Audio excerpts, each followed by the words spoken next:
Algo Prestado, un podcast del diario AR con Tamara Tenenbaum.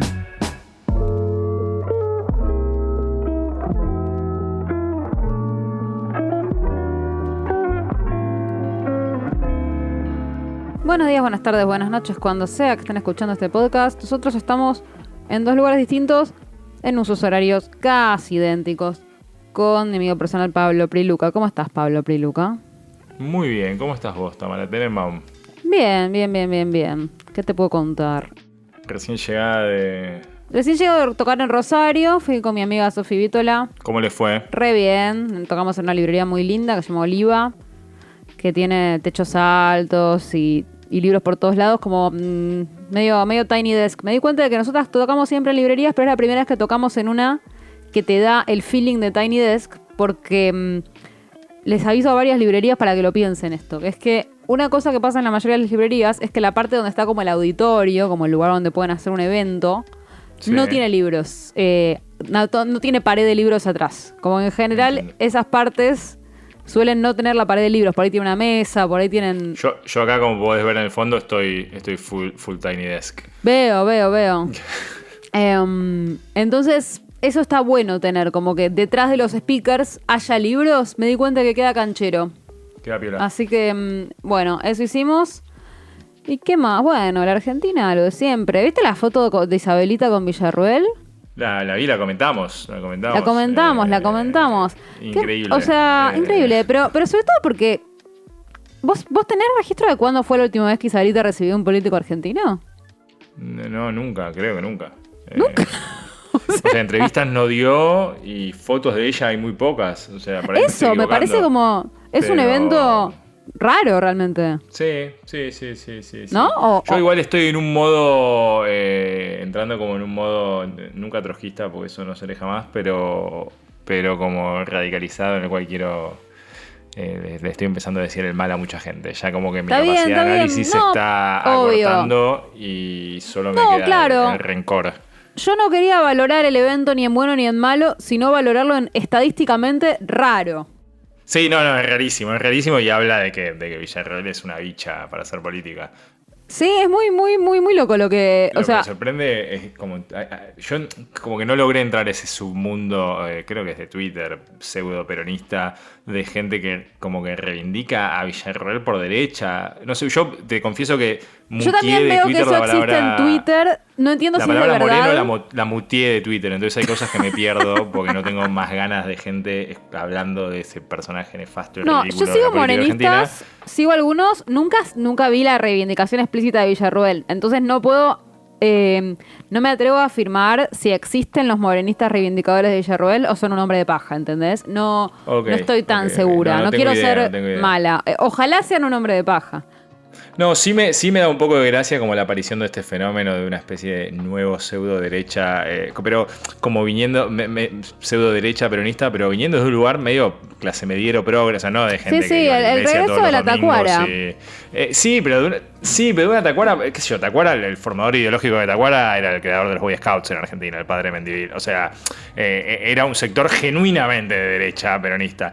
Claro. Lo que veo en Twitter son como ninitos y ninitas. O sea, esto es como una Tacuara de hijos de progres. Es más confuso. O sea, una Tacuara de niños... Es triste más que confuso. Confuso es, no sé, los orígenes del universo. Esto es triste. También. Estamos entrando, yo estoy en modo medio hater, así que... No, pero a mí yo reconozco que como consumir por internet a la neotacuara es gracioso. Si uno piensa que son gente de verdad, es triste. Yo prefiero consumirlos como si fueran gente que hologramas. No existe, no sé, hologramas. Como la señora de los hologramas. Claro, tal cual. Son mis hologramas la de la neotacuara. Que aparte, yo no sé si saben lo que es la tacuara también. Yo siento que quizás es una palabra olvidada para mucha gente. No hay tanto escrito, para ser justo, sobre tacuara. ¿En serio? Hay un libro de un periodista que se llama Daniel Gutman, que yo lo leí hace probablemente 20 años. Y no hay, bueno, ahora debe haber algo más. El otro día escuché a alguien que estaba escribiendo, pero no sé si hay tanto. Siento que así. Ahora que volvieron estos pendejitos, es una historia Y por para ahí pensar. se vuelven fans de eso. Tuvo una deriva muy extraña Tacuara, aparte. Uno de los líderes de Tacuara, que era el así llamado Gordo Baxter, termina siendo militante trotskista y muere yendo a una reunión de la Cuarta Internacional en París. Se cae el avión y muere llegando a París. O sea, es una historia interesante. La puedo traer para el próximo podcast, si quieren. Dale, el próximo La historia podcast de viene la Tacuara. historia de la Tacuara para los 2 morenistas que nos sigan. Sí. Sí, No. les pedimos que piensen bien lo que están haciendo con sus Sí, vidas. sí, tal cual, para reflexionar. Les los traemos es como nuestro After School Special. Sepan que jugar con esas cosas es más peligroso de lo que ustedes creen. Es más Exactamente. peligroso. Siéntense un Bueno. poco en el rincón. ¿Y esta semana qué trajiste, Pablo? Traje 3 cosas. Voy a dejar para el final la parte del dinero que me dejó Gino. Dale. No traje dinero, que no tengo por otra parte. Ya quisiéramos. Pero traje algo vinculado al mundo del dinero y al capitalismo. Traje algo nuevo, que es una noticia de unos espías chinos en Estados Unidos que me causó bastante gracia y siguiendo con la tónica de lo que habíamos hablado la otra vez con Gino. Y después traje a un personaje que probablemente no conozcas. Se imagino si hay algún historiador en la sala quizá lo conoce, que es Ibn Battuta, un viajero musulmán del siglo XIV.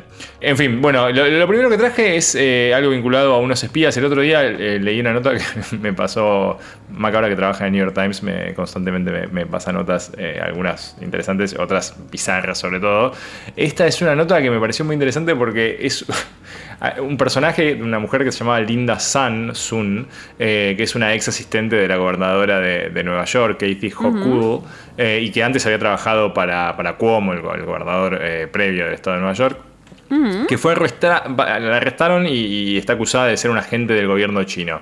Ok. Entonces salió toda una nota del New York Times, pero la nota es muy buena porque empieza contando cómo se destapó todo esto. Parece que esta Linda Sun, que es de origen chino, recibía constantemente en su casa, le mandaban patos el estilo Nanjing, patos como salados, una forma de cocinar el pato, y le llegaban varios por semana, y como que eso empezó a despertar ciertas sospechas, y aparentemente los patos salados eran no alados, sino salados con sal, eran parte de como todo un esquema de sobornos que recibía esta funcionaria que trabajaba dentro del gobierno del estado de Nueva York.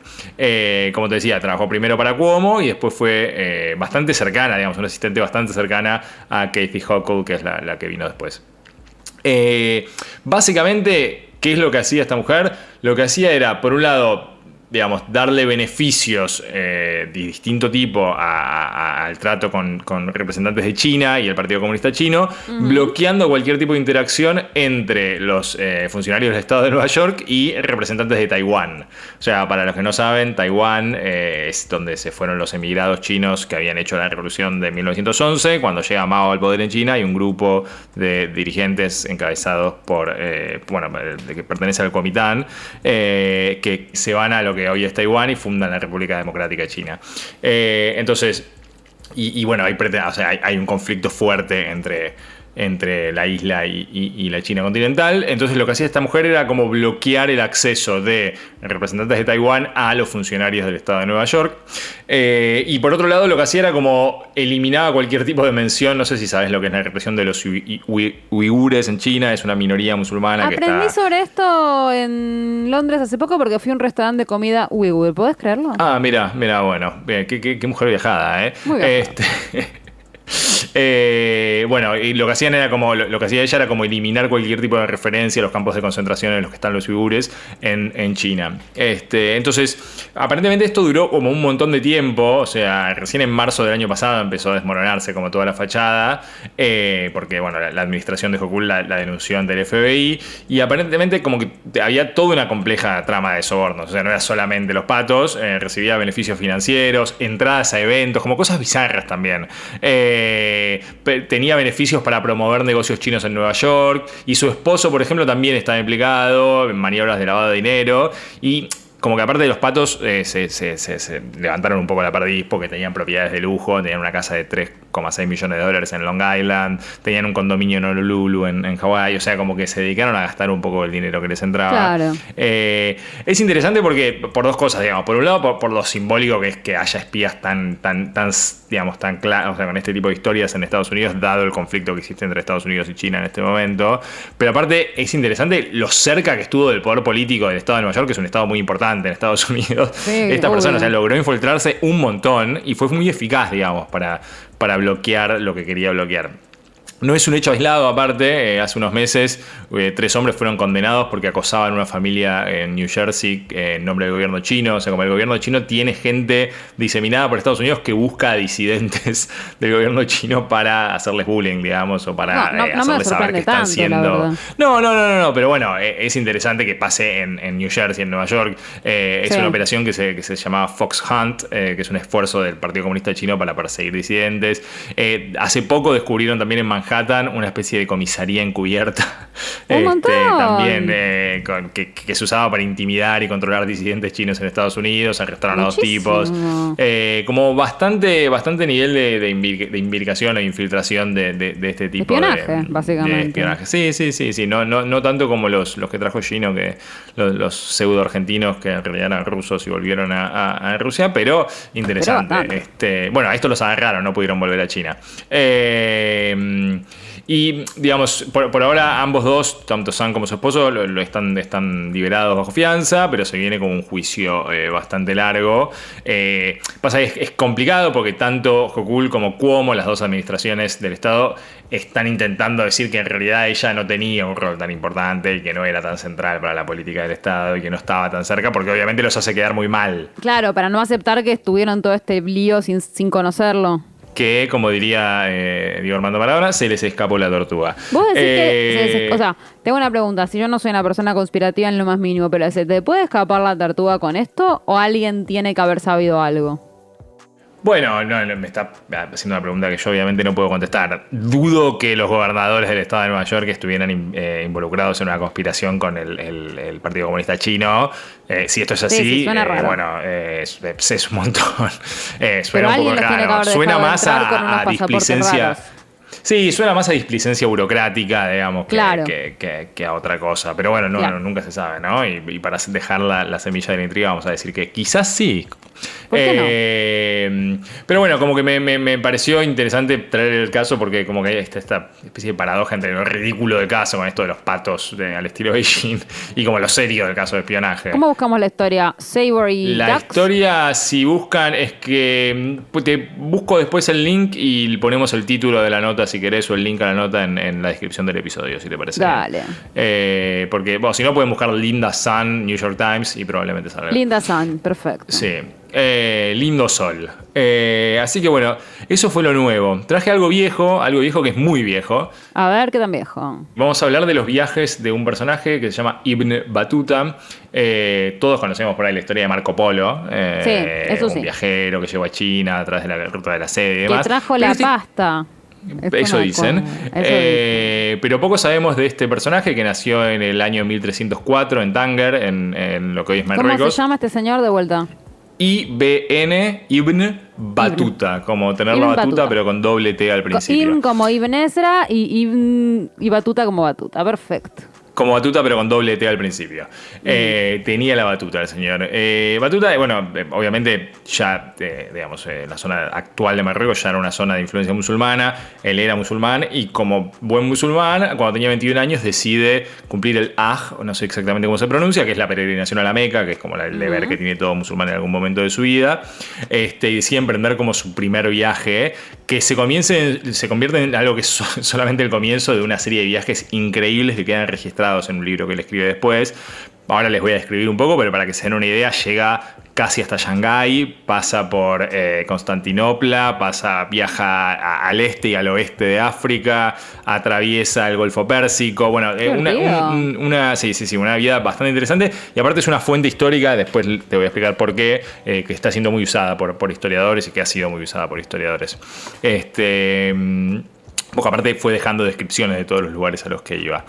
Entonces, después, o sea, lo primero que hace es llegar, bueno, va hasta el Cairo y viaja por el Nilo y termina llegando hasta la Meca y hasta Medina, las dos ciudades sagradas, digamos, de la religión musulmana. Y desde ahí como que se suma a una caravana de comerciantes, y esto es importante, que van hacia la zona de Irak e Irán, digamos, en la Mesopotamia, y llega hasta el Kurdistán, que hoy es como el este de Turquía, digamos, y llega a parte de Siria también.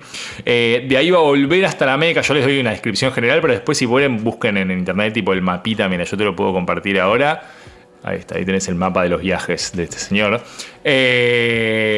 Vuelve a la Meca y de ahí emprende un nuevo viaje que lo lleva, por empezar por el este de África, digamos, baja por la costa de África, cruza el Mar Rojo, atraviesa Arabia y llega hasta lo que se llama el Estrecho de Hormuz, que es como lo que divide el Golfo Pérsico y el Golfo de Omán. Y desde ahí decide que estaba muy interesado en visitar el Sultanato de Delhi. Obviamente, como por ahí saben, hay una parte de la India que tiene mucha influencia musulmana, sobre todo en esta época. El Sultanato de Delhi era un sultanato muy poderoso en estos años. Entonces el tipo le interesa ir.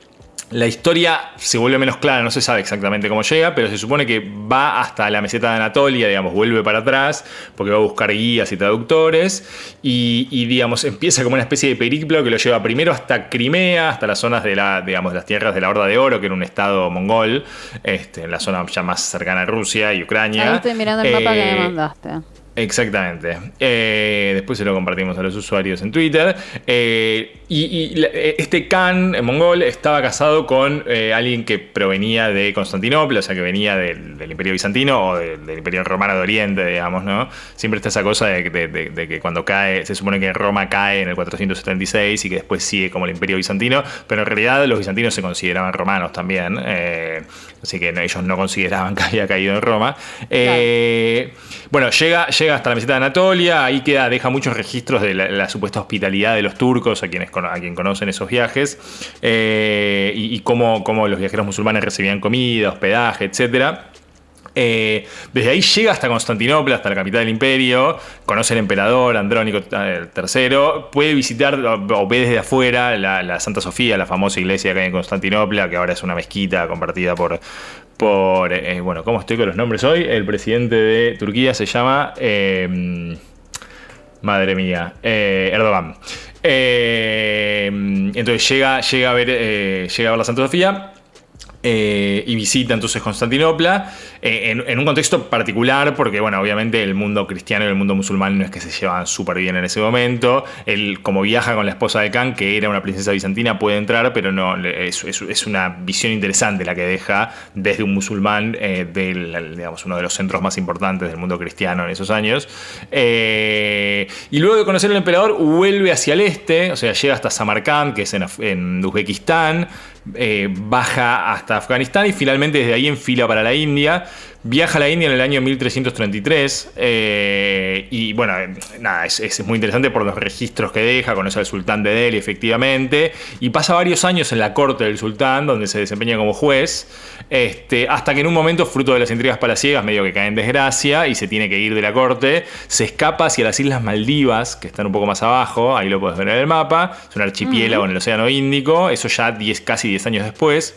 Donde, bueno, trabaja como juez durante un tiempo, intenta implementar algunas reformas religiosas, sí, como juez, como cadi, digamos. Claro, en esa época se podía hacer juez freelance, digamos. Exacto, digamos, cadi, o sea, es como una especie de juez religioso. Claro. Y bueno, termina de vuelta por las reformas que quiere implementar porque consideraba que la práctica del Islam no era lo suficientemente rigurosa, entonces intenta implementar unas reformas, termina con conflictos con los líderes políticos de las Maldivas y se termina yendo de las Maldivas, se logra subir un barco de comerciantes chinos y hace todo un viaje que lo lleva por el sudeste asiático, digamos, lo que es Vietnam, etcétera, Ceilán o Indonesia, etcétera, y llega hasta China, llega hasta la ciudad de Guangzhou en Fujian, que es como en el sureste de China, y dicen que sube hasta cerca de Shanghái. Él dice que en realidad llega hasta Beijing.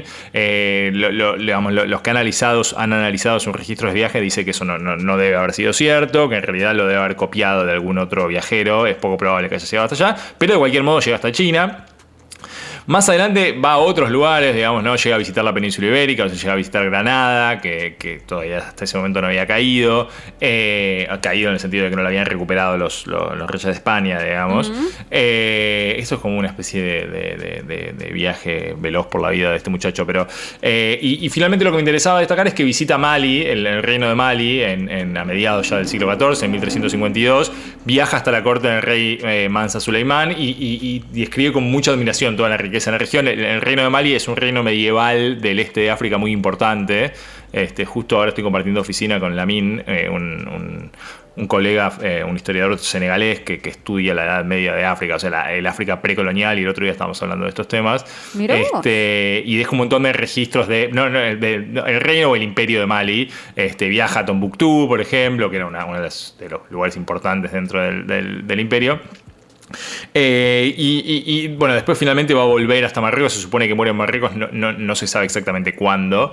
Hay como distintas fechas. Pero bueno, nada, me parece que es un personaje interesante porque deja su obra principal, que es Rihla, o el libro de viajes, digamos, que es uno de los testimonios más importantes que tenemos sobre el mundo musulmán del siglo XIV, que es muy importante porque nosotros tendemos a pensar, digamos, en términos de la emergencia del capitalismo como un fenómeno predominantemente europeo, pero en realidad una de las cosas que muestra este tipo en sus viajes es que había ya para el siglo XIV una red de comerciantes global, bastante global, digamos, que unía distintos puntos del mundo, entre ellos obviamente Venecia y algunos sectores de Europa, pero sobre todo la costa este de África, determinadas zonas en la India y en el Océano Índico, que llegaba hasta China, y que el gran protagonista de esos encuentros comerciales eran los mercaderes musulmanes que viajaban de un lugar a otro.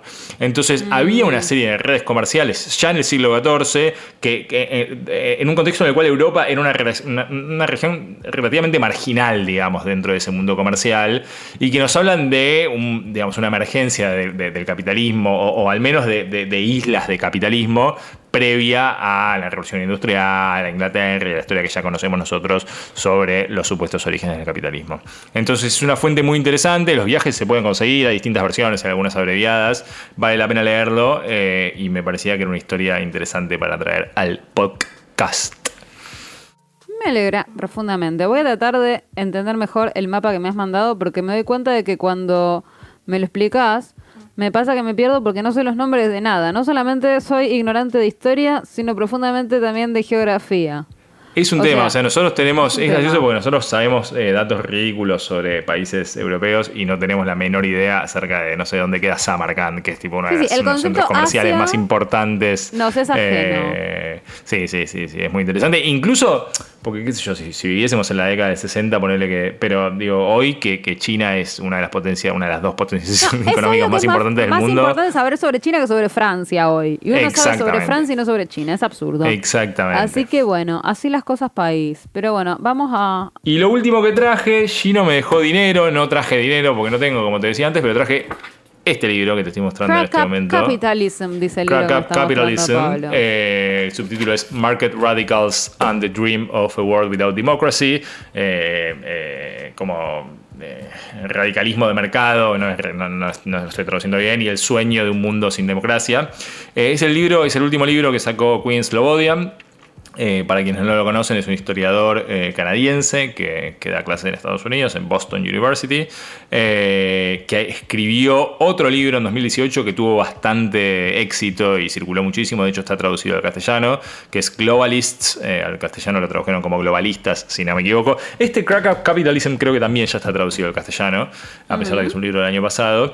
En el libro anterior, lo que mostraba él es como la larga historia de la emergencia del neoliberalismo y de las ideas neoliberales durante el siglo XX, y cómo una de las líneas principales que articulaba este pensamiento neoliberal tenía que ver con cómo estos tipos intentaban insular al capitalismo, o sea, aislar al capitalismo, no insular, no es una palabra que existe en castellano como verbo. Yo no corrijo a la gente, pero no estaba bien. No, insular viene de isla, o sea, pero insulate es, bueno, se entiende. Aislar al capitalismo de la amenaza de la democracia. Esto es, como creando instituciones internacionales y mecanismos de gobierno global intentaban impedir la interferencia de los Estados-nación en el funcionamiento del libre mercado.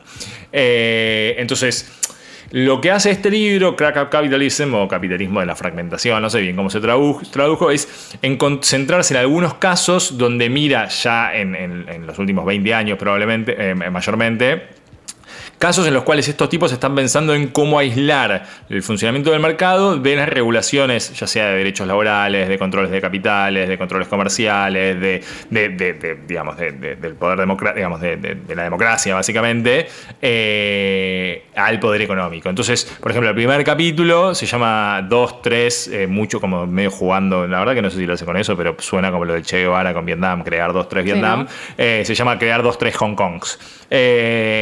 Como algunos sabrán, Hong Kong durante hasta creo que 1999 fue, yo recuerdo cuando eso cambió, era un dominio británico que después volvió a China, pero bajo el dominio británico hay una visita muy famosa de Milton Friedman que ve a Hong Kong como el modelo perfecto. O sea, es un espacio donde el mercado está libre de la interferencia democrática, con bajos impuestos, donde casi no hay intervención del Estado y hay una ausencia total de derechos políticos, digamos. Entonces Hong Kong se convierte en una especie de modelo a seguir que este tipo de personajes, Milton Friedman, pero después más adelante otros, intentan replicar en distintas zonas del mundo. Pero no solamente capitalistas radicales, por llamarlo de alguna manera, sino también China, digamos, ¿no? China hace del modelo de Hong Kong una norma, empieza a crear esto que se llama las zonas económicas especiales, que son zonas donde rigen leyes o legislaciones que no son las del país y que son particulares, que tienden o sea, que tiene el objetivo de atraer inversiones extranjeras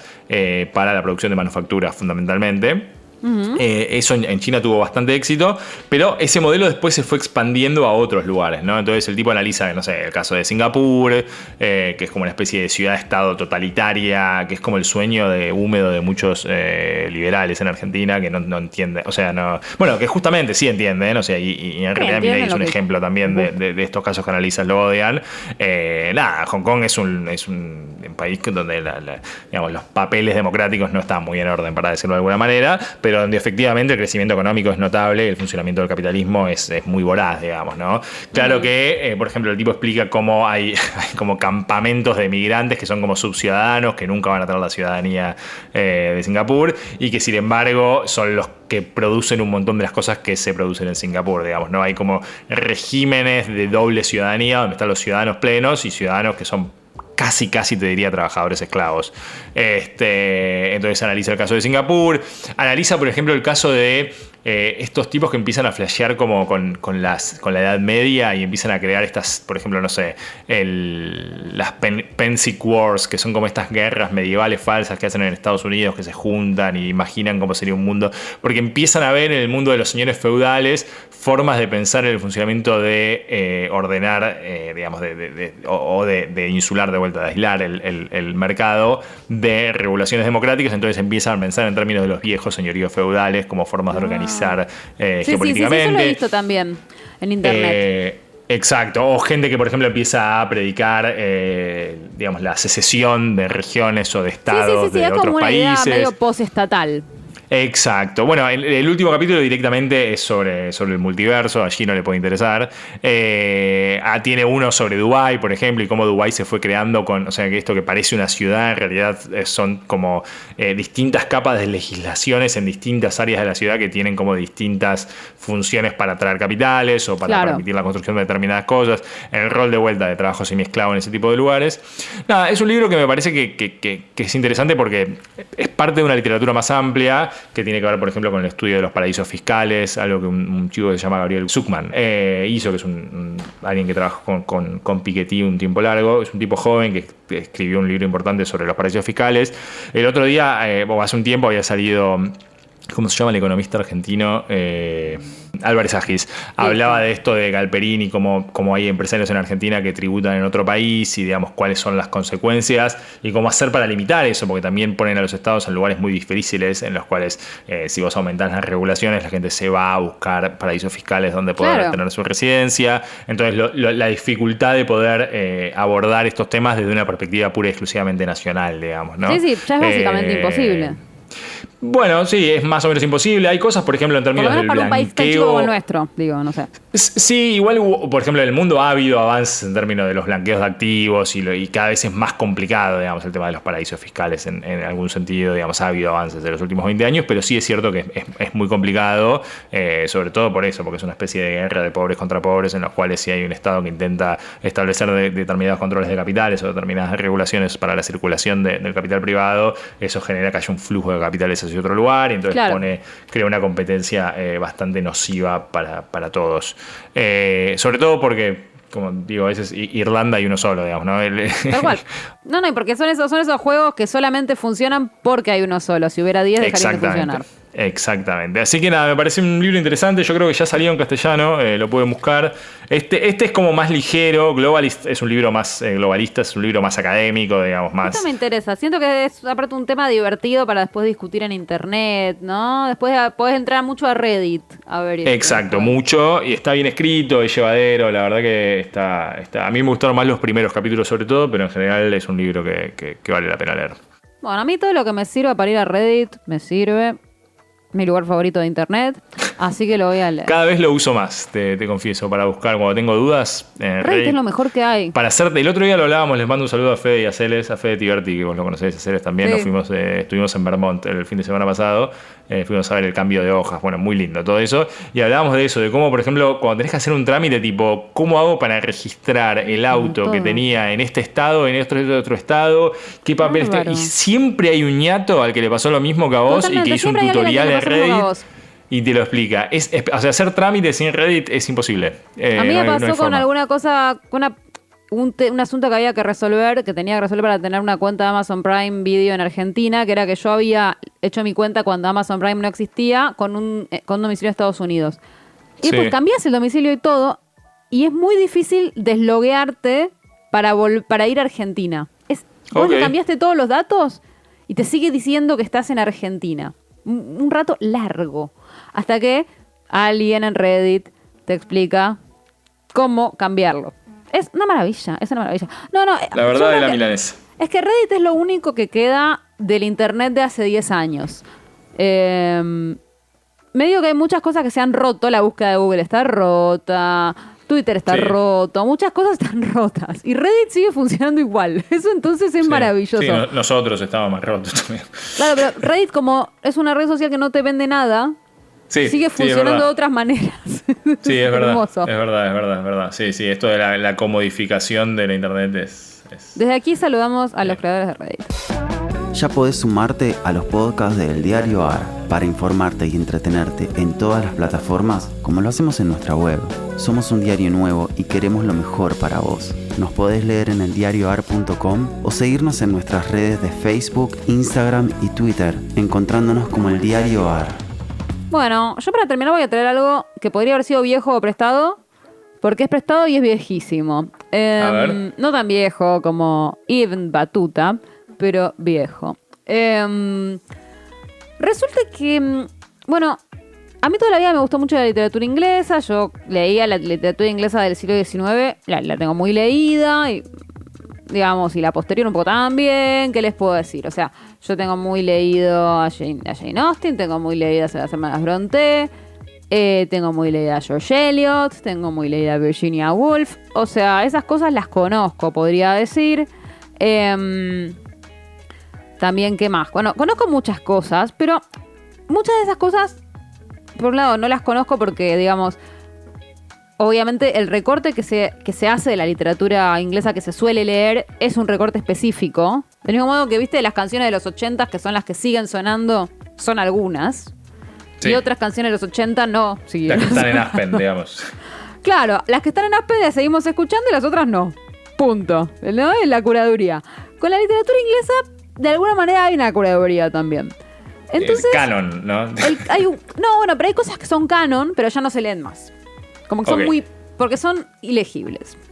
Ok. Pero uno a veces se pregunta, uno a veces quiere preguntarse, ¿funciona? Porque, por ejemplo, la novela de la que te voy a hablar hoy es una novela que, para Harold Bloom, literalmente el autor del canon occidental, era la mejor novela en habla inglesa. Y yo no la había leído.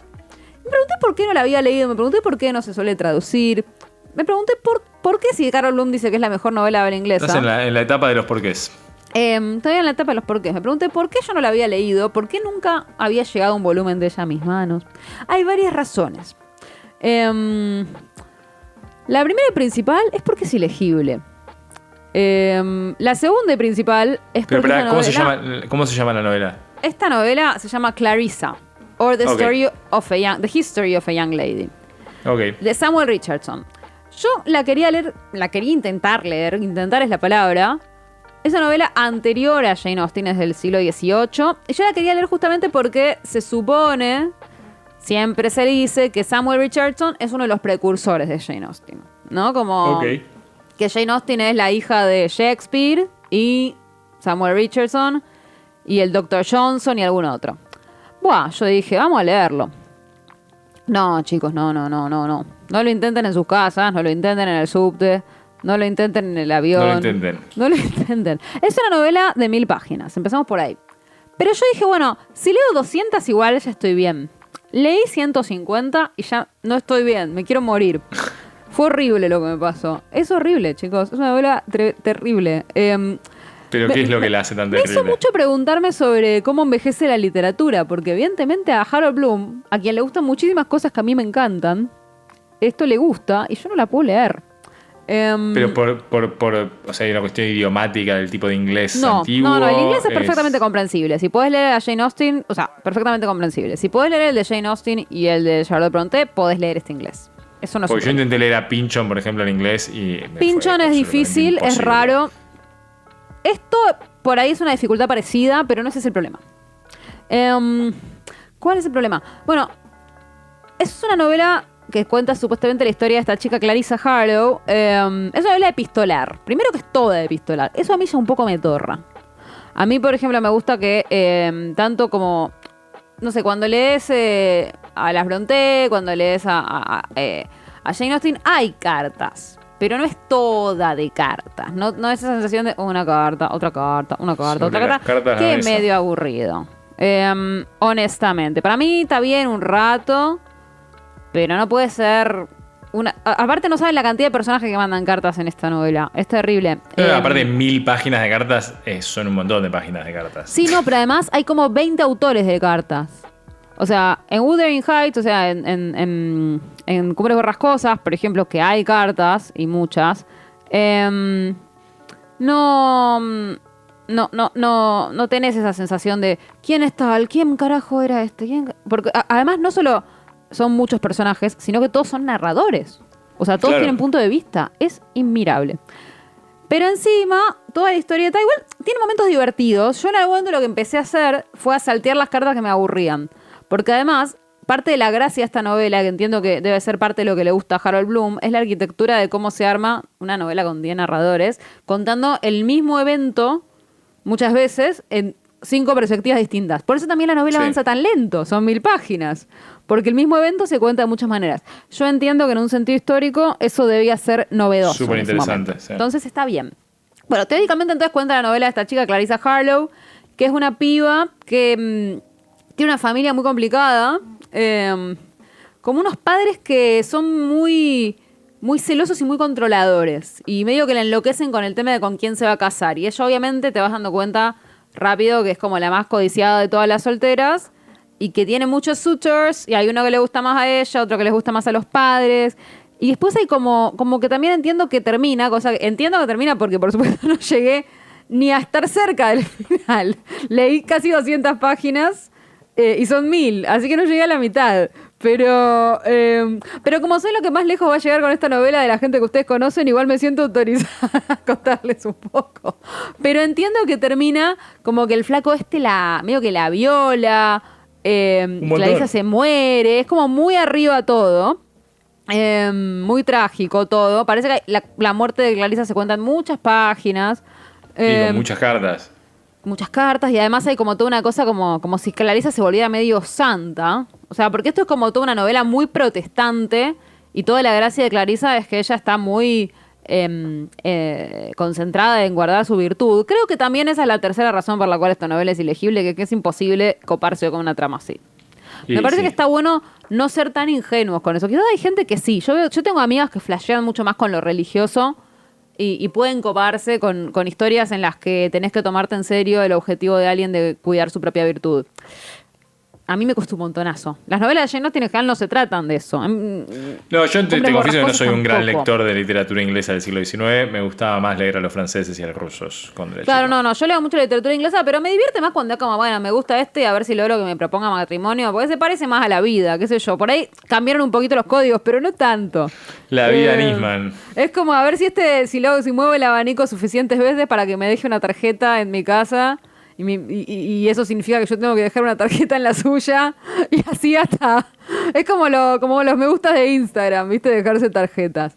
Pero bueno, no, Clarissa Harlow es como mucho más solemne. Y además tiene algo que hoy también siento que desde el siglo XXI es muy difícil de leer, que es que tiene cosas muy enunciadas. Como que la primera carta, de hecho, ya es como una amiga de Clarissa diciéndole a Clarissa, por favor, contame con lujo de detalles, tal y cual cosa, como si fuera, contame con lujo de detalles todos estos problemas que necesitamos entender para la trama. Para poder, sí. Que es como como que la serie entiendo que es una convención de la época, como lo que hoy en Argentina llamamos Lalo se fue a Ezeiza, pero entiendo que es convención de la época, yo ya me quedo muy afuera. Así que bueno, igual yo voy a seguir haciendo lo que estoy haciendo con Clarissa Harlow, que es que cada tanto lo abro como si fuera un I Ching. Te lees unas cartitas. Busco una carta de las que me gustan. Me gustan las que escribe Clarissa, por ejemplo, y tiene una amiga medio bicha que también me gusta. Esta amiga que siempre le pide que le cuente cosas. Hay como una amiga ahí que es la que tiene como una especie de morbo rarísimo y que además le dice como todo el tiempo le está diciendo que es bella. O sea, yo estoy segura de que si me pongo a buscar hay algún paper queer sobre estas dos porque es rarísimo todo. La otra siempre pidiéndole descripciones con lujo de detalles sobre sus citas, pero como esto es raro. Esto es muchísimo, amor.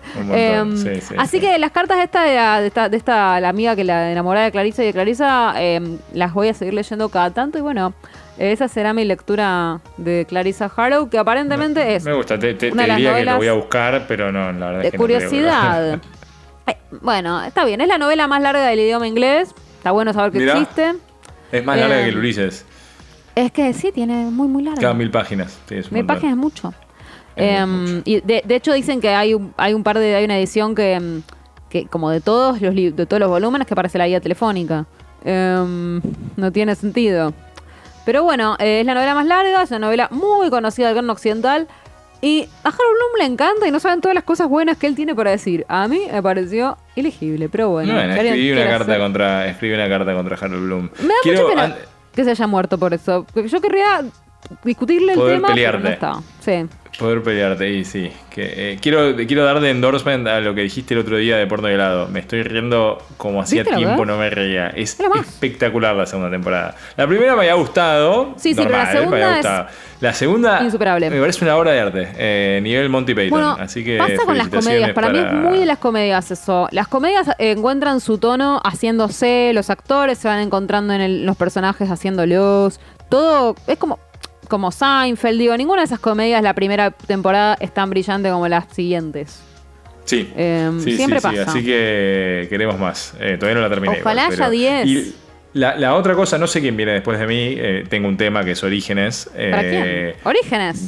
Orígenes. Me encanta. Orígenes. Orígenes a FJP. ¿Te acordás de la FJP de Orígenes? No. Había una FJP que se llamaba Orígenes. No, que quiero que Buji hable del acontecimiento de la semana en algún momento. La caída del señor de... Yo te confieso que no sabía que era One Direction. O sea, la había escuchado nombrar, pero no sabía que era una banda One tipo Direction. los Backstreet Boys. Pero no me acordaba de este. No, si me decías el nombre y apellido no lo hubiera sacado nunca. Claro, pero por ejemplo, esta semana me enteré, este tipo Harry Styles era parte de One Direction. Él era One Direction. ¿No? Claro, yo no lo sabía. Estaba él y Zayn, ¿no? Zayn Malik. No sé de qué me estás hablando. Pero más sentido pésame a todas las One Directioners. Y queremos que Buji hable de la Fer en algún momento, ¿no? Yo le escribí a mi amiga Olivia, mi amiga Olivia Sal, porque este muchacho cayó prácticamente sobre su local. Sobre ¿cómo se llama? En la cuadra de Oli. Sí. En su cuadra. Buen lugar, buenas medialunas. Pero justo Oli se ha ido de viaje. Le dije, amiga, te perdés de todo. No se puede creer. Pero bueno, así que sí. Así las cosas para ahí. Bueno, a quien sea que venga después, le toca Orígenes. Puede ser. en sentido Buenísimo. figurado. Bueno, entonces nos vamos a estar viendo la semana que viene con quien sea para hablar de los orígenes, con Pablo en 3, 4 o 5 semanas. Solo Dios sabe nuestros destinos. Nos vemos. Beso enormísimo, pásenlo lindo. Chau, chau. Fue un podcast del diarioar.com. Encontranos en Facebook, Instagram y Twitter como El Diario Ar.